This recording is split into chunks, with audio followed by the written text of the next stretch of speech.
Yep.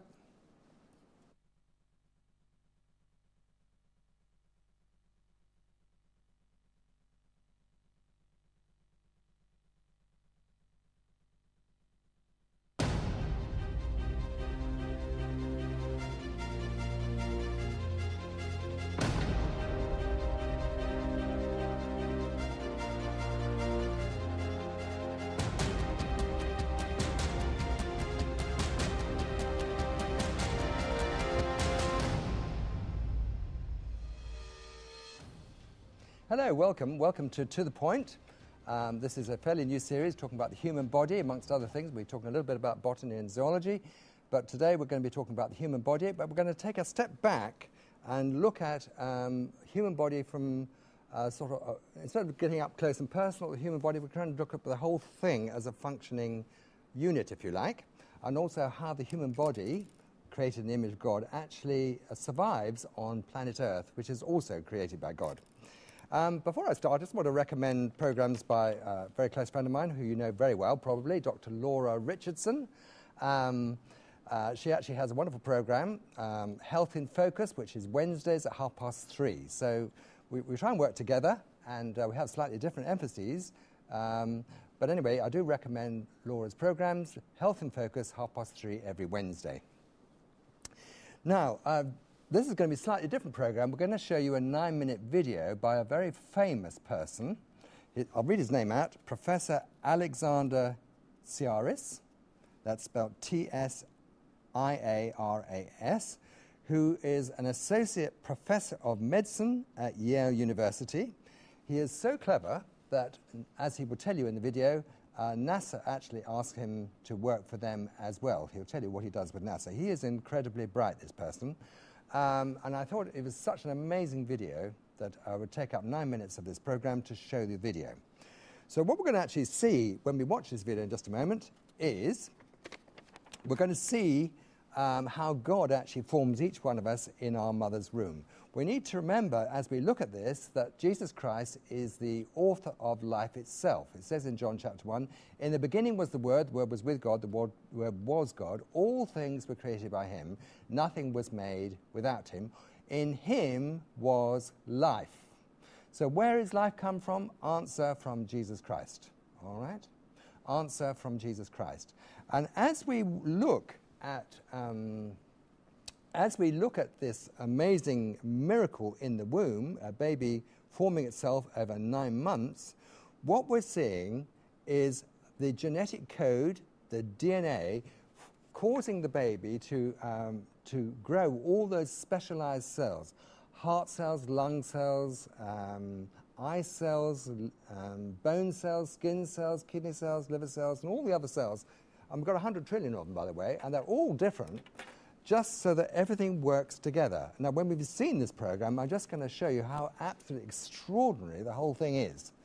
So if we can just take 10 minutes, or actually 9 minutes, just to watch this video, and I hope you enjoy it, and I'll see you when we've watched it. I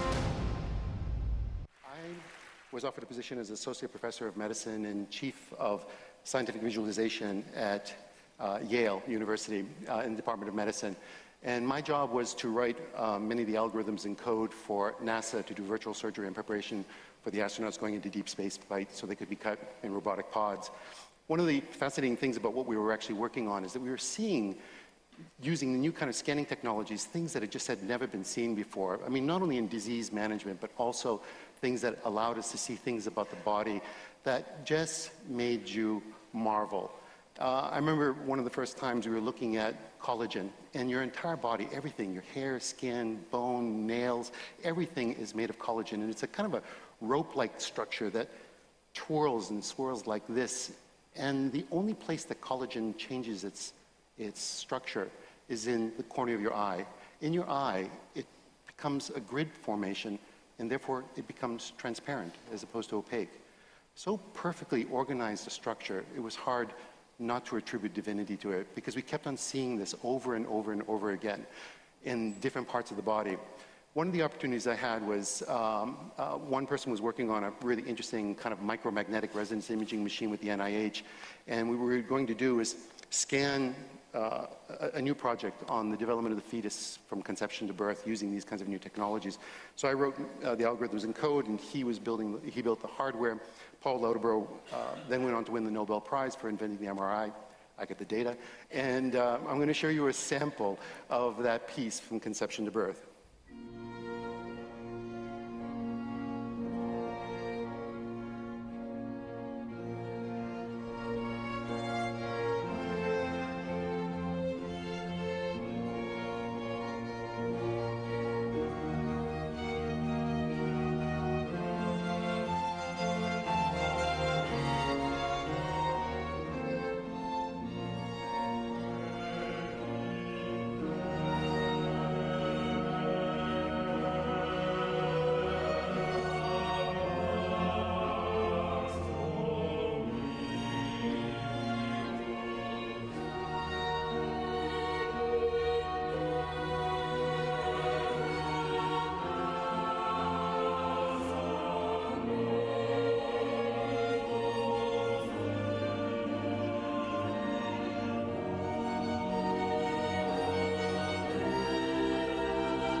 Thank you. But as you can see, when you actually start working on this data, it's pretty spectacular. And as we kept on scanning more and more, working on this project, looking at these two simple cells that had this kind of unbelievable machinery that will become the magic of you. And as we kept on working on this data, looking at small clusters of the body these little, pieces of tissue that were the trophoblast coming off of the blastocyst, all of a sudden burrowing itself into the side of the uterus, saying, I'm here to stay. All of a sudden having a conversation of communications of the estrogens, the progesterones, saying, I'm here to stay, plant me, building this incredible trilinear fetus that becomes within 44 days something that you can recognize, and then at 9 weeks is really like a kind of a little human being. The marvel of this information, how do we actually have this biological mechanism inside our body to actually see this information? I'm going to show you something pretty unique. Here's a human heart at 25. It's just basically 2 strands. And like this magnificent origami, cells are developing at 1 million cells per second at 4 weeks as it's just folding on itself. Within 5 weeks, you can start to see the early atrium and the early ventricles. 6 weeks, these folds are now beginning with a papilla in the inside of the heart, actually being able to pull down each one of those valves in your heart until you get actually a mature heart, and then basically the development of the entire human body. The magic of the mechanisms inside each genetic structure saying exactly where that nerve cell should go. The complexity of these, the mathematical models on how these things are indeed done, are beyond human comprehension. Even though I am a mathematician, I look at this with a marvel of how do these instruction sets not make these mistakes as they build what is us. It's a mystery, it's magic, it's divinity. I mean, then when you start to take a look at an adult life, take a look at this little tuft of capillaries. It's just a tiny substructure, microscopic, but basically by the time you're at 9 months and you've given birth, you have almost 60,000 miles of vessels inside your body. I mean, and only 1 mile is visible, 59,999 miles that are basically bringing nutrients and taking waste away. The complexity of building that within a single system is, again, beyond any comprehension of any existing mathematics today. And then instruction set from the brain to every other part of the body. Look at the complexity of the folding. Where is this intelligence of knowing that a fold can actually hold more information? So as you actually watch the baby's brain grow, and this is one of the things that we're doing right now. We're actually doing a longitudinal studies of actually scanning babies' brains from the moment they're born every 6 months until they're 6 years old. We're going to be doing actually about 250 children, watching exactly how the jirai and the sukai of the brains fold to see how this magnificent develop actually turns into memories and the marvel that is us. And it's not just our own existence, but how does the woman's body understand to have genetic structure that not only builds her own, but then has the understanding that allows her to become a walking immunological cardiovascular system that basically is a mobile system that can actually nurture, treat this child with the kind of marvel that is beyond, again, our comprehension, the magic that is existence, that is us. Thank you.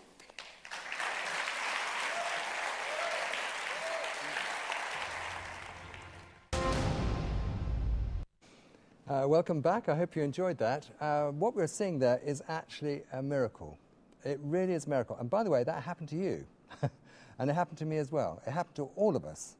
I've actually done 2 programs already on DNA, deoxyribonucleic acid, which is a very complicated genetic code.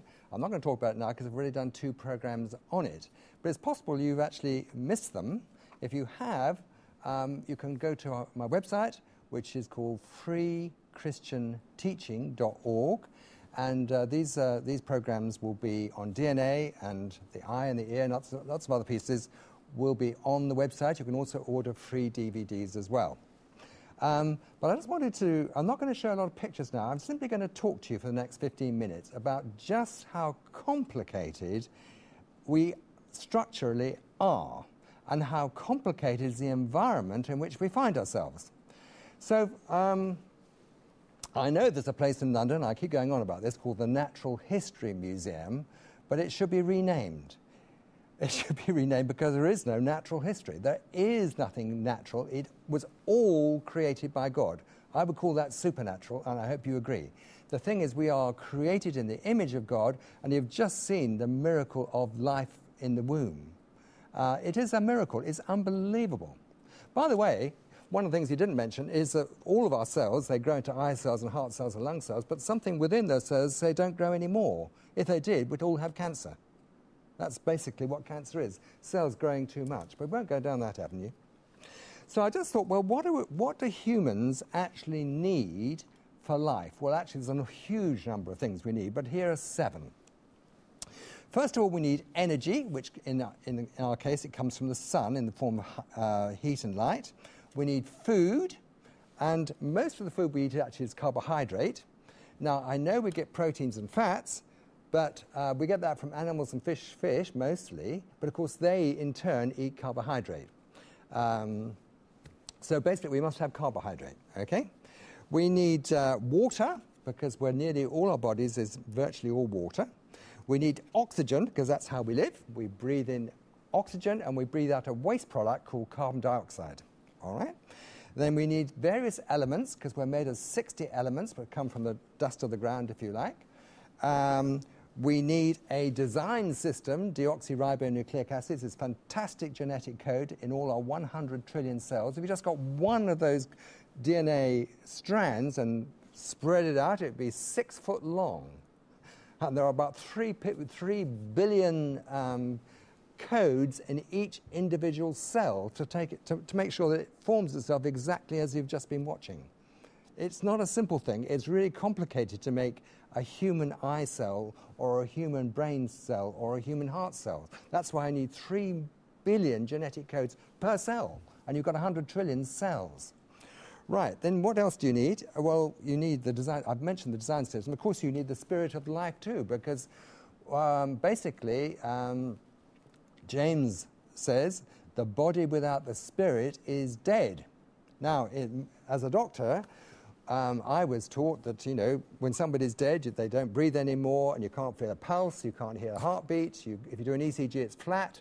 If you're doing electroencephalogram, it's flat. But actually what's really happened as well as that is your spirit's left your body.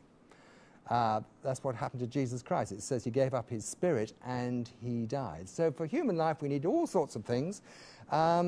So we're going to look now about how God actually set about providing all these things that we desperately need in order to survive. We need all of them. We can't just have some of them. We need all of them. Right. Well, first of all, we're going to look at energy and light. Now, it comes from the sun. Now, the sun, when you're looking at the sun, what you're actually looking at is a giant nuclear reactor, but a controlled one. It's mostly hydrogen and helium, and it gives off masses and masses and masses and masses and masses of energy, huge amounts of energy. It's 93 million miles away. And it's a very important distance, that, because if we were 5% closer to the sun, all the water in the seas and all the water in our bodies would boil. That's how critical it is. If we were 1% further away, all the water in the sea and all the water in our bodies would freeze into a block of ice. So that's called a parameter. A parameter. We are 93 million miles from the sun, but it can't be too much closer and too much further away. That's very important. Now, look at the sun itself. It's a giant nuclear fission reactor. That's what it is. It's amazingly complicated, but it's also controlled. Now, you're familiar with nuclear bombs. If that giant reactor was not well controlled, it would be a nuclear bomb. Bang. And then there really would be a big bang, like the evolutionists want us to believe in it. No, it's a controlled reaction, but it is an incredibly powerful reaction. Every second, the sun turns over 4 million tons of gas into energy. Every second, it converts over 4 million tons of gas into energy in the form of light and heat. Right. So the amount of energy in the sun is actually far, far greater than if the sun was made of petrol, for example. You know petrol's explosive, but actually petrol, it is very explosive, but weight for weight, the sun is far more powerful of giving off energy than petrol would be. Now we'd look at photosynthesis. You see, we need food and oxygen. Now, if you take an aeroplane, most of you have probably been on an aeroplane, as you look down and the sea and as you look down at the ground, what you're seeing is a massive factory for making food and oxygen. That's what you're looking at. Basically, the sea is full of algae, and the leaves are full of chlorophyll, and the algae are full of chlorophyll as well. And what they do is they take in our waste products, carbon dioxide, they use light from the sun, and using photosynthesis, they make sugars and oxygen. What do we need? Sugars and oxygen. So the sea is our friend. The land, with all the vegetation on it, is our friend. It's not very sensible to keep cutting down the vegetation because they produce what we need. It's an ecosystem. We give off carbon dioxide, which is toxic, but they breathe it in and make it into food and oxygen. Do you think that happened by chance? I don't think so. I don't think it happened by chance at all. What else do we need? Well, just to talk about photosynthesis before we move on, it is incredibly powerful. You may think a leaf is just a leaf, but you get all those leaves and the blades of grass together and all the trees and all the algae and everything else, the rate of energy capture by photosynthesis is immense, approximately 100 terawatts, which is about 6 times larger than the power consumption of all the humans on planet Earth. There's far more energy out there than we can produce or use, far more. And also photosynthesis provides all the carbon which we use in all the cells of our bodies. What else do we need? Well, we need water. We're mostly made of water, and we need fresh water. Is it by chance it rains? In England, it rains quite a lot, you probably noticed, but actually we've got a bit of a drought going on now. But we need lots of water for a whole lot of reasons. All the reactions that happen in our cells, all the biochemistry, all of them require water. Everything is dissolved in water. Our oxygen, all our hormones, everything is dissolved in water. It's a solvent, in other words. We desperately need water. If you go without water for more than a day, you're not going to feel very well. We desperately need water. What about the temperature? Well, look, your temperature is very, very narrowly, it has a very narrow distribution. They've changed things now, but when I was a doctor, it was a normal body temperature was 98.4. If you go down below 97 or above 99 Fahrenheit, the enzymes in your body stop working properly. That's why it's very dangerous to have a very high temperature, because the enzymes just don't work properly. A very high temperature and you'll be dead of hypothermia. A very low temperature and you'll be dead. The Titanic's very much in the news at the moment, because we've just celebrated the 100th anniversary of the sinking of the Titanic. Let me tell you that people who fell into freezing water at minus 1 or 2 degrees centigrade would be dead almost within a minute, simply because their bodies simply stop functioning. We need all the right gases. There's mostly our atmosphere is oxygen and carbon dioxide and nitrogen. We need them in the right amount, the right proportion.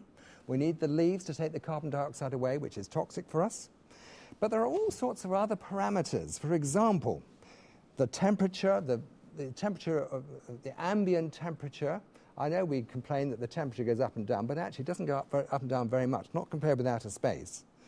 It has to have the right magnetic field. If we didn't have the magnetic field, it actually deflects some of this harmful radiation from outer space. It's got to have the right partial pressure of all the gases. The rotation period of the Earth. If it was going too fast, we'd all spin off into outer space. If it's going too slow, the gravity would be so great, we wouldn't be able to stand up on our legs. All the gravitational forces in the universe have got to be just right. For example, the moon causes the tides. If the moon was a little bit too close, the tides would be 2 miles high, we'd all be drowned twice a day. If the moon was too far away, we wouldn't have tides at all. And that actually matters. The tides do matter for the oxygen and all sorts of other things that go on in the sea. The water vapor saturation is actually very important for us. We can't live in a very water-saturated environment. We can't live in a very dry environment. It's actually very, very critical. The availability of natural resources. We're familiar with wood and coal and all these things, but they're there. We can't do without them. They're there. we need steel, we need all sorts of things. They're there for us to use. And the sunlight provides photosynthesis. The body, I'm going to be spending a whole series of programs talking about the body. The body is incredibly carefully and miraculously and supernaturally designed. You're familiar with the various systems. I'm just going to mention a few of them. Our skeleton, which is basically a crane held up by muscles. Our muscular system, our nervous system, which is a giant computer. You're listening to me now, you're not concentrating on the fact that you're breathing and you're digesting your food, but your brain is doing all that for you.